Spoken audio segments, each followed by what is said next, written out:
Lesson 102. The conjunction but. Lucille, in English, we just have one way to say but.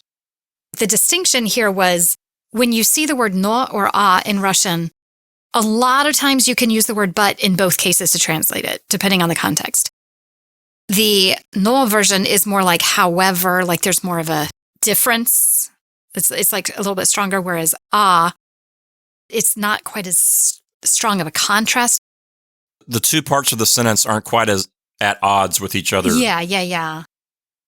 So in the first example, it's contrasting more, the no is contrasting the fact that I read newspapers but not books.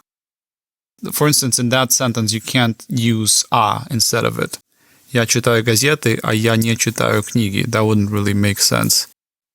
It's weird, right? But it kind of sets up a little bit of an expectation that if you're reading newspapers, you probably read books too.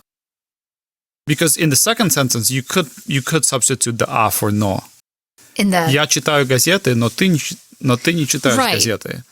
It really is context. So really, so let's take that sentence, for instance. Я читаю газеты, но ты не читаешь газеты. I don't really see a difference. It's more of like, it's so subtle, like going between no and a in the second example.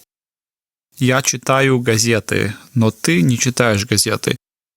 It would put a little more emphasis on that contrast is that I do read the newspapers, but you don't read the newspapers. So it's a stronger contrast, I feel like, with no.